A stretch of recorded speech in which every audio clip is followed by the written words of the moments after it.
Aujourd'hui, nous explorons l'histoire de la vie d'une véritable légende de la musique française, Enrico Macias. Avec plus de 6 décennies consacrées à son art, il a offert au monde des chansons devenues intemporelles comme Adieu mon pays, Les filles de mon pays, L'Oriental ou encore Ingarella. Ses œuvres ne se contentent pas d'émouvoir des générations entières. Elles véhiculent aussi des valeurs universelles et des émotions profondes qui résonnent encore aujourd'hui. Si vous aimez découvrir ces récits uniques, pensez à vous abonner à la chaîne et à liker la vidéo. Cela nous aide énormément à continuer. À 85 ans, Enrico Macias a traversé des épreuves que peu d'artistes auraient pu supporter. Derrière son sourire chaleureux et ses chansons festives, se cachent des blessures intimes et des combats silencieux. Né à Constantine, en Algérie, dans une famille juive séfarade, il a grandi dans un environnement où la musique était omniprésente. Dès son plus jeune âge, il se laisse imprégner par les mélodies traditionnelles qui résonnaient dans les rues et les foyers de sa ville natale. Pourtant, sa passion n'a pas toujours été encouragée. Peu soutenu par ses proches, il a dû s'accrocher seul à son rêve, s'initiant lui-même à la musique avec une détermination inébranlable. Lorsque sa famille émigre en France dans les années 1950, son destin bascule. Très vite, ses premières chansons séduisent le public. Avec Enfants de tout pays, il conquiert le cœur des Français, puis s'impose sur la scène internationale. Ce mélange unique entre les sonorités orientales et la modernité française devient sa signature. Pour lui, la musique n'est pas seulement un métier, mais une force vitale, presque spirituelle. La musique est tout pour moi, confie-t-il lors d'une interview. Pourtant, derrière cette passion se cache une autre vérité. La famille reste son socle, ce qui lui a permis de tenir face aux épreuves. C'est dans cette dimension intime que se dessine l'un des plus grands chapitres de sa vie, son mariage avec Suzy Léry en 1962. Belle, lumineuse et pleine de talent, elle est l'amour de sa vie. Ensemble, ils fondent une famille avec 2 enfants, Josia et Jean-Claude. Leur union semble solide, empreinte de tendresse et de respect mutuel. Mais très vite, une ombre vient assombrir ce bonheur. Suzy est atteinte d'une grave maladie cardiaque. Ce diagnostic bouleverse leur existence et marque le début d'un long combat. Pendant près de 50 ans, Suzy se bat contre la maladie avec un courage exemplaire. Elle endure opérations, hospitalisations, traitements lourds, tout en affichant une force d'esprit impressionnante. À ses côtés, Enrico ne flanche jamais. Il l'accompagne à chaque étape, lui offrant un amour inconditionnel, s'occupant d'elle avec une patience infinie. Dans ses interviews, il dira plus tard, « Elle était mon pilier ». Leur couple devient un modèle de loyauté et de résilience, une histoire d'amour qui dépasse l'ordinaire. Leur vie commune se transforme en un cycle de soins et de convalescence, mais jamais leur lien ne s'affaiblit. Pour Enrico, rendre chaque jour supportable à sa femme est une mission sacrée. Tous ceux qui les connaissent voient en lui un homme totalement dévoué. Même dans la douleur, il trouve la force de chanter, comme si la scène était son refuge, et chaque note, une déclaration d'amour à Suzy. Le 23 décembre 2008, le destin finit par les séparer. Suzy s'éteint dans les bras de son mari après avoir lutté presque un demi-siècle. Pour Enrico, c'est un moment déchirant, mêlé paradoxalement d'un certain apaisement. Elle a souffert toute sa vie, elle méritait enfin la paix, confie-t-il les larmes aux yeux. La perte est immense, mais il garde au fond de lui la certitude qu'elle repose désormais en paix. Dans les années qui suivent, il peine à se reconstruire. Sa maison résonne d'absence, chaque objet de Suzy devient un souvenir vivant. Son parfum, sa brosse à dents, ses effets personnels sont restés intacts, comme s'il refusait de tourner la page. Il continue même de lui parler, comme si elle était toujours là, témoin invisible de ses joies et de ses peines. Cette fidélité bouleversante illustre l'ampleur de son attachement. Enrico admet volontiers que cette épreuve l'a brisé. Pourtant, il reconnaît aussi que l'amour et la force de Suzy ont façonné l'homme qu'il est devenu. Elle l'a aidé à porter ses valeurs, son humanité, son courage. Leur vie commune fut un mélange de sacrifices, de lutte et d'un amour indestructible. Même après son décès, il continue de s'accrocher à cet héritage sentimental qui le guide encore. Alors qu'il tente de trouver un nouvel équilibre, une autre épreuve surgit, cette fois sous la forme d'une tragédie brutale. Le 12 août 1965, un accident de voiture change à jamais le cours de son existence. Ce jour-là, son frère Jean-Claude, proche de Serge Lama, roule en compagnie de la compagne de Serge, Liliane Benelli, dans une Peugeot 404. Le trajet vire au drame. La voiture percute violemment et l'accident coûte la vie à Jean-Claude et Liliane. Serge Lama, grièvement blessé, échappe de peu à la mort. Pour Enrico, c'est une douleur incommensurable. La perte de son frère est une blessure ouverte qui ne se refermera jamais. Mais il doit aussi gérer un autre poids, la peur que Serge lui en veuille. J'avais peur qu'il me tienne responsable puisque c'était mon frère qui conduisait, avoue-t-il plus tard. Pourtant, Serge Lama ne l'accuse jamais. Au contraire, ce drame les unit dans une douleur commune. De cette tragédie naît une amitié indestructible, un lien forgé dans la souffrance et le respect. À partir de ce terrible accident, Enrico et Serge Lama construisent une relation qui dépasse l'amitié ordinaire. Tandis que Serge entame une longue convalescence, marqué physiquement et moralement, Enrico se tient à ses côtés, témoin de son incroyable ténacité. Serge doit subir plusieurs opérations, réapprendre à marcher, réapprendre à chanter avec un corps meurtri, mais son obstination force l'admiration. C'est un homme courageux, toujours prêt à affronter la douleur sans jamais se laisser abattre, dira Enrico.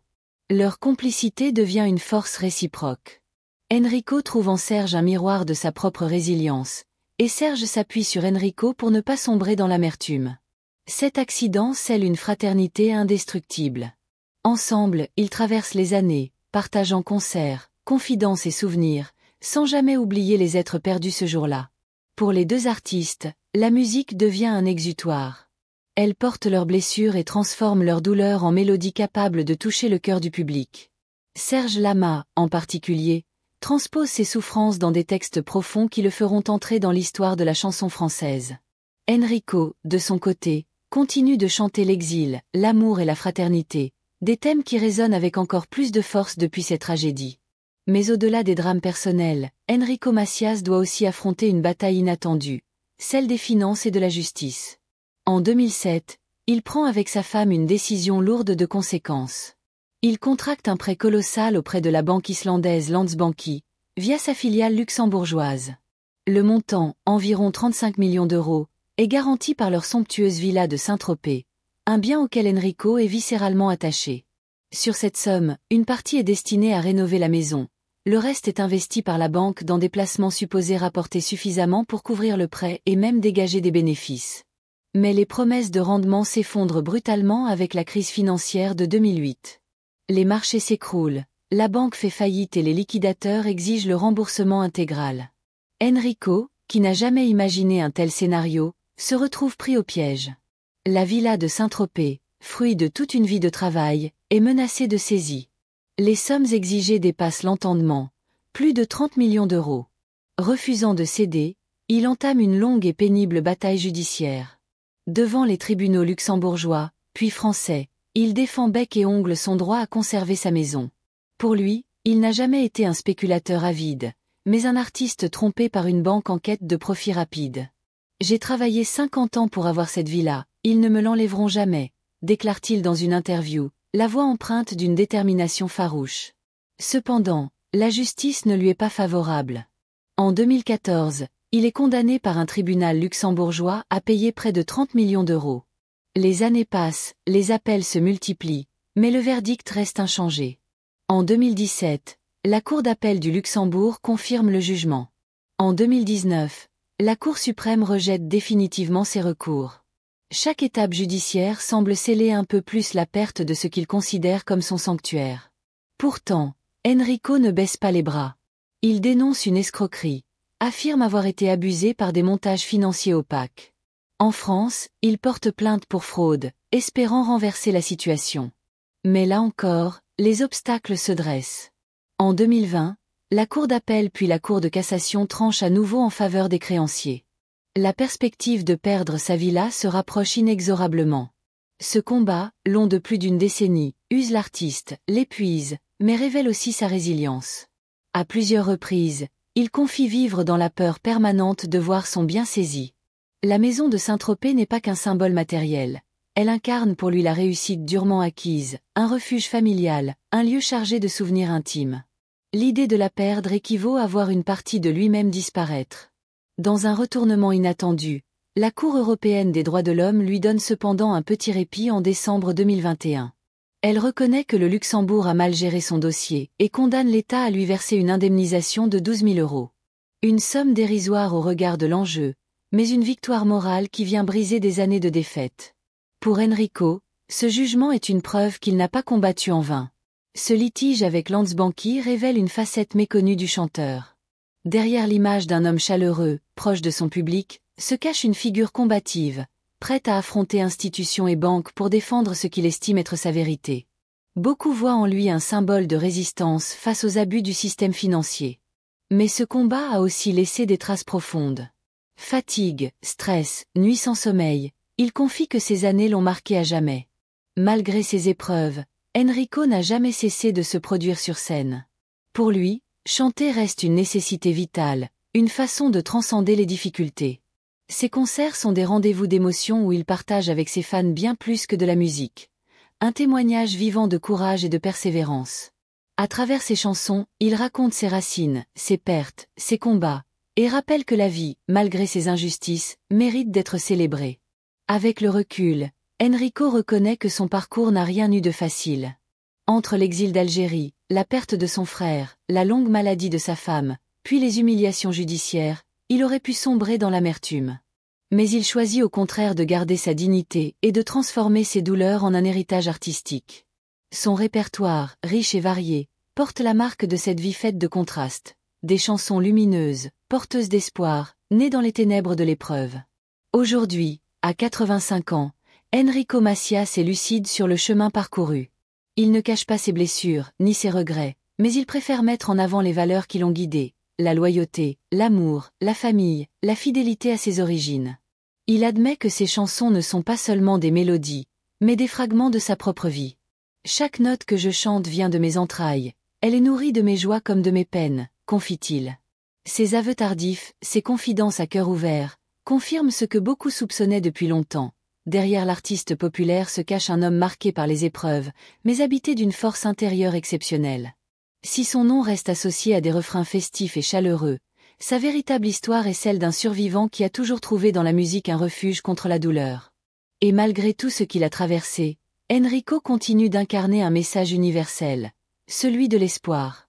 Sa voix, à la fois puissante et fragile, rappelle qu'il est possible de tomber 1000 fois et de se relever toujours. Ses chansons, elles, sont devenues un patrimoine collectif, traversant les générations comme un écho de fraternité et d'amour. Si vous souhaitez soutenir ce travail et ne rien manquer des prochaines histoires, n'oubliez pas de vous abonner et de liker la vidéo, c'est la meilleure manière de nous encourager à continuer.